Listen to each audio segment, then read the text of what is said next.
Hello বন্ধুরা, আসসালামু আলাইকুম। পাপড়ি মাশরুম অ্যান্ড অ্যাগ্রো ফার্মের পক্ষ থেকে সবাইকে শুভেচ্ছা। আশা করি সবাই ভালো আছেন। একজন নতুন শ্রদ্ধেয় উদ্যোক্তা জানতে চেয়েছেন যে আপু, খড়ের সিলিন্ডার করব, কিন্তু এটা তো যেহেতু আমার লেট হয়ে গিয়েছে সিজনটা ধরতে, তো আমার অলরেডি মাশরুম চাষ শুরু করার আগেই আমার মার্কেট তৈরি হয়েছে। তো সেক্ষেত্রে আমার কি করণীয়? আমার খড়ের সিলিন্ডার করাটাই কি উত্তম, নাকি স্পুন থেকে করব? এ ধরনের সংশয় যারা আছেন তারা বলবো যে আপনি দুই পদ্ধতিতে শুরু করেন। আপনি কিছু অংশ করবেন স্পুন থেকে এবং কিছু অংশ করবেন খড়ের সিলিন্ডার থেকে। কারণ খড়ের সিলিন্ডারে ফলন বেশি, কিন্তু এটা সময় সাপেক্ষ। আপনি খড়টাকে প্রসেস করে আপনি মাইসেলিয়াম রান হওয়াতে আপনার সময় লাগবে 20 থেকে 25 দিন বা 30 দিন। সেক্ষেত্রে আপনার 1 মাস সময়টা নষ্ট। এবং আপনি মাইসেলিয়াম রান হওয়ার পরে কেটে দেওয়ার পরেও কিন্তু 7 দিন 10 দিন লেগে যেতে পারে ফলনটা আসতে। তার মানে আপনার 1.5 মাস হাতে সময় নিয়ে আপনাকে মার্কেটে আপনি আপনার পণ্য বিক্রি করতে পারবেন। তো এখন যদি আপনার ক্রেতা চাহিদা থাকে, মার্কেট তৈরি হয়ে থাকে, সেক্ষেত্রে আপনি যেটা করবেন, কিছু অংশ ধরেন আপনি 500 স্পুন নেন বা 300 স্পুন নেন বা 200 স্পুন নেন, আপনার কীরকম ডিমান্ড সেই অনুযায়ী আপনি যখন স্পুনটা বসাবেন, আপনি আংশিক বসাবেন স্পুন থেকে এবং আংশিক বসাবেন খড়ের বেড থেকে। তাহলে আপনি স্পুন থেকে খুব দ্রুত ফলন আসবে, কারণ এটা তো আমরা রেডি করেই দিয়ে থাকি।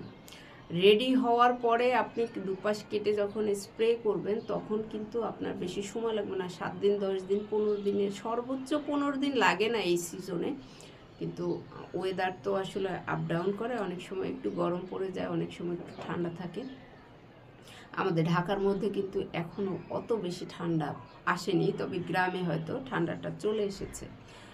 তো আপনার স্থানকাল পাত্র অনুযায়ী কিন্তু আপনার ফলনটা আপ ডাউন করবে। কারণ ঢাকাতে যে তাপমাত্রা, আপনার গ্রামে কিন্তু সেই তাপমাত্রা না। তাপমাত্রা পরিবর্তন আছে, ঠান্ডা পড়ারও একটা বিষয় থাকে। তো আপনাকে এটা মাথায় রেখে মাশরুম চাষ শুরু করতে হবে যে স্পুন থেকে আপনি তাড়াতাড়ি ফলন পাচ্ছেন, কিন্তু খড়ের বেড থেকে আপনি একটু সময় সাপেক্ষ হচ্ছে। এখন আপনি আবার এটা আমার কথা শুনে যখন চিন্তা করবেন, না তাহলে তো আমি সবই স্পুনে বসাতে পারি, তাহলে আমার খড়ের বেড করা দরকার কি, যেহেতু আপনার এতটা সময় লেগে যাচ্ছে। না, সেক্ষেত্রে বলবো খড়ের বেডের ফলন এবং মাশরুমের স্পুন প্যাকেট থেকে ফলনের পরিমাণ কিন্তু এক না। স্পোরে আসে কম পরিমাণ, এবং খড়ের বেড আপনি কত কেজি সিলিন্ডার বসাবেন সেই অনুযায়ী কিন্তু ফলনটা আসে। খড়ের সিলিন্ডারে অনেক বেশি ফলন পাওয়া যায়, সেটা আপনাকে মাথায় রেখে চাষ করতে হবে। কারণ এই সিজনে মাশরুমের ক্রেতার থেকে ভোক্তা বেশি হয়, কারণ সিজনাল চাষিরা মার্কেটে চলে আসে। এই কারণে কিন্তু আপনার মার্কেট ধরলেন, কিন্তু দামে হয়তো মিলছে না। যিনি খড়ের বেড করছেন তার যে দামে বিক্রি করতে পারবে, যারা শুধুমাত্র স্পুনে করে তারা কিন্তু সেই দামে বিক্রি করলে তার জ্বালানি থাকবে না।